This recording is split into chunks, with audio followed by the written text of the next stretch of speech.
What is up, guys? Welcome back to another video, and today I'm going to be talking about why UFC 314 could be the greatest pay-per-view of all time.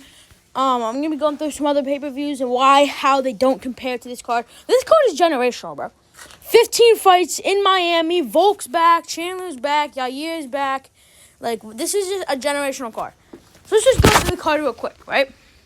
Volk is back. He's winning the title. And even if he doesn't win the title, we have Lopez, a new rising contender. And sure, it would be sad in the main event if he gets knocked out.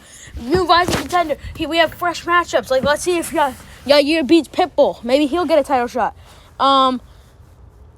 Maybe Brian Ortega can get back to that title. Maybe Monster Evloev can get back to the title, you know? I guess it's not fresh because Lopez has faced a little bit of, like, the top contenders, like Monster Evloev. I mean, Aljo can come back. Josh Emmett could come back, you know, if he beats Laurent Murphy. But if Volk wins, we're back, right? Chandler, ignore the background sounds, but Chandler, the most entertaining fighter on the planet, against Paddy the Baddy. Again, another rising contender at it against a veteran in a very exciting fight. 5 rounds. I feel like Dana White. 5 rounds. Co-main event. Featured fight. Patricio Pitbull, you know, versus Yair Rodriguez. We have a Bellator. I think he was a triple champ at one point, right? Or maybe a double champ. I forget. I thought he had like featherweight, lightweight, and welterweight. I forget. But Yair hadn't fought in a long while, and I would like to see him back because he is also very entertaining, you know. Carlos Puentes, even though I think he's overrated, I think he has a chance at winning the belt in against Jeff Hands of Steel Neal, the boxer. This is going to be a boxing matchup. No grappling needed. I could see this being a stinker, but, I mean, one stinker out of 15 fights, it's going to be all right. I'm going to let my dog in. Right, there we go. Again, I got to get back here. All right, then we got Bryce Mitchell. He's back against Gene Silva. Obviously, I just want to see Bryce Mitchell get KO for the stuff he said about Hitler. And Gene Silva, rising contender. I want to see him in the rankings. I want to see him against people like Yair Rodriguez, Patricio Pitbull, Dan Ige, Aljamain Sterling, you know. Josh Emmett would be a banger. Then we have these are the prelims. We have Dominic Reyes on the prelims. I know 310 we had Dominic Reyes, but that's because we have freaking Duo Choi and fucking Kron Gracie on the main card, bro. Kron Gracie on the main card over Dominic Reyes is criminal. But we have Roman, what is this guy's name? Nikita Krylov back. He hasn't fought in a fucking ton of time, bro. He hasn't fought in almost 2 years. And he's still like number 8 or 9 ranked in the division over Dominic Reyes. That's not sliding. Dominic Reyes, he's on a generational run, and he's ready to get back to this title. Dan Ige versus Sean Woodson. This is ending in a first-round KO. Okay? Dan Ige just likes to stand in the pocket and get knockouts. Sean Woodson, only 13-1. He's a prospect, and, yeah, he's a good fighter. And then we have, you know, this isn't that bad because they're both, like, Yan Janel's, like, number 1 ranked in this division. And I'm kind of interested in the strawweight division now that Zhang Weili, like, beat Tatiana Suarez. So, yeah. Chase Hooper, Jim Miller, it's like, you know, like, I don't want to see Jim Miller get knocked out, but he's going to get knocked out. Then we have Derek Elkson, the Unks going at it. We got Michael Algzachik. And the rest are nobodies, but they're going to be banger fights, is what I'm trying to say. Like, you want to see banger fights that, like, people just assume that when they go to a decision, it's just, oh, wrestling. No. These wars, like, I guarantee you Paddy versus Michael Chandler will probably go to a decision, but it'll be a war, you know? Patricio Pitbull versus Yair, it's probably going to go to a decision, but it's going to be a war, you know? So I'm going to be going through some other cards, like UFC 300. People call this the greatest card of all time, you know. But also, people were saying it was disappointing. People were saying it wasn't that good. No, not that it wasn't that good. But people say the lead up to this fight, it was disappointing. You know. Like, we have Gene Silva's Bryce Mitchell on the main card and Dominic Reyes is not on the main card. But they had Yuri Prochazka versus Rockage on the main card. Yuri does not stack up. No, Yuri stacks way up above Dominic Reyes and Nikita Krylov. And then you had Rockage, which at the time I think he was like number 4 ranked. Yuri was number 1 ranked.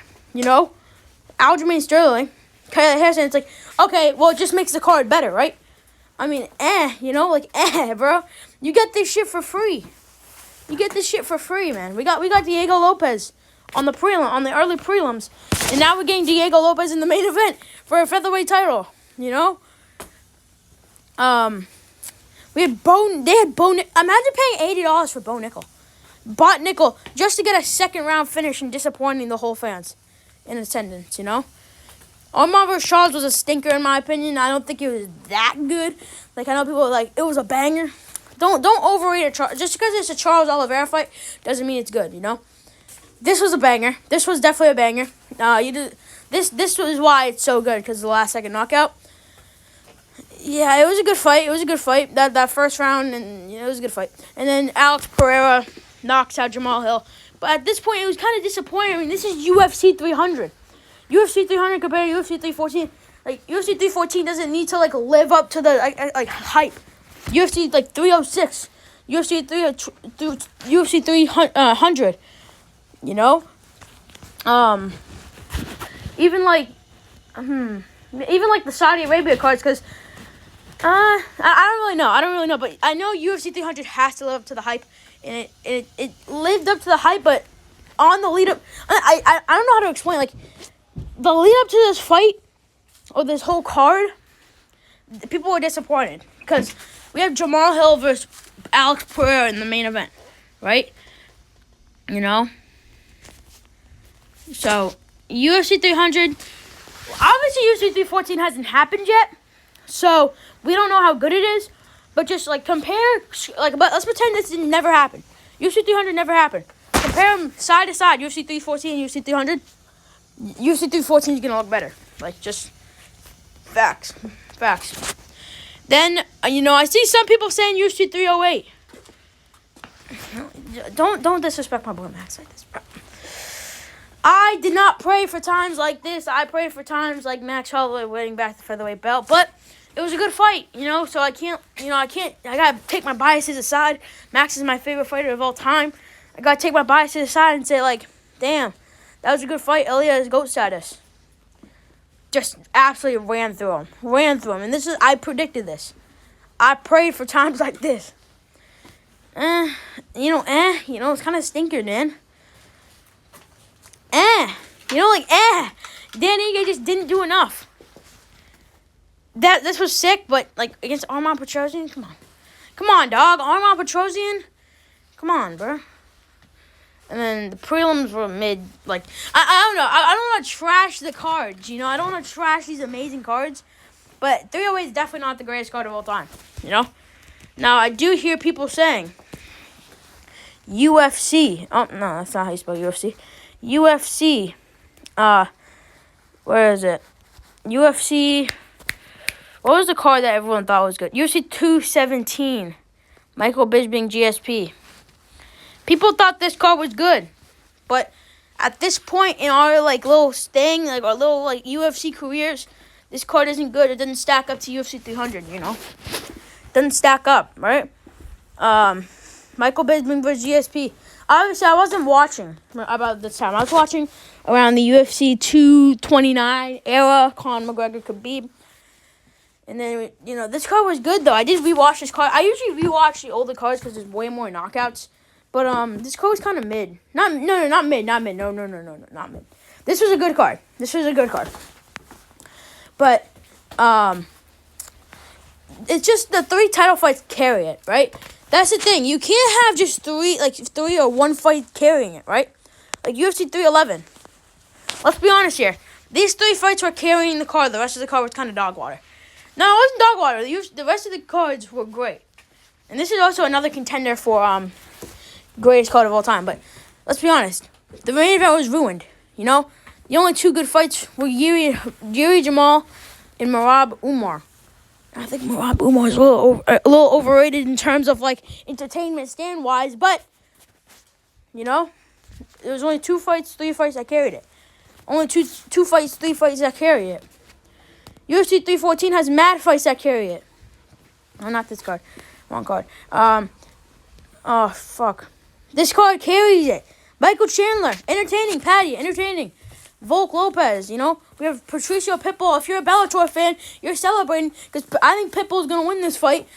You know, we have a rising contender in Carlos Prates that's definitely going to get a knockout. Bryce Mitchell, he's gonna realize that the earth is round. You know, we have Dominic Reyes back on his title run for free. You don't even have to pay money for this shit, bro. You don't even have to pay money for this shit. Dan Ige, Sean Woodson. It's gonna a guarantee first or second round KO. They're gonna stand in the pocket, boom, boom, boom. At least one person's getting KO'd. You know, rising prospects in like Chase Hooper, and we have Unks and Derek Elksons, and we have women WMMA, Yan Zhao Nan. You know, you got everything you like in here. You know, we got your nostalgia, Vogue, entertainment, Chandler, other promotions / debuts, Patricio Pitbull, returned, Yair Volk, rising contenders, Gene Silva, rising contenders, Chase Hooper, fighting nerds, Carlos Prates, Gene Silva. I feel like at least one fighting nerd's on every single card. You know, boxers, Gene Silva, Dan Ige, that just stand in the pocket and trying to get a KO. Title runs, Dominic Reyes. You know, we have everything you like. But then you go to UFC 300 again, just pretend that this doesn't happen. You know, Shama. Like, let's be honest, Jamal Hill does not compare to Alex Burr. We had WMMA. You like that? We had striking matchup, wrestling matchup. Bo Nickel. Yeah, that's all I gotta say. You know, I'm just saying UFC 300. If again, I made this comparison.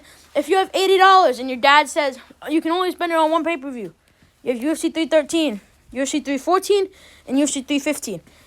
You're spending it on UFC 314. Let's be honest here. You're spending it on UFC 314. You know, it's not even close. Like you're not gonna spend it on UFC 315 or UFC 313. As good as their cards are, you're not gonna spend your money on them. You're gonna spend your money on UFC 314. And to the casual eye, people know what Volk is, who Volk is. You know, he main evented a lot of pay-per-views. He was there in International Fight Week. You know. He went for double champ status twice. You know what he is. You know who he is. He beat Max twice.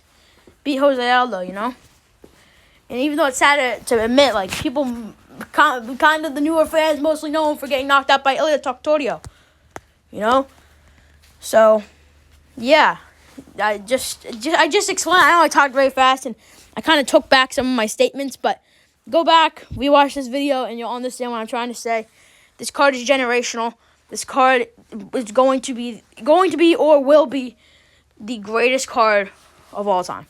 Thank you guys for watching this video, and I'll catch you on the next one.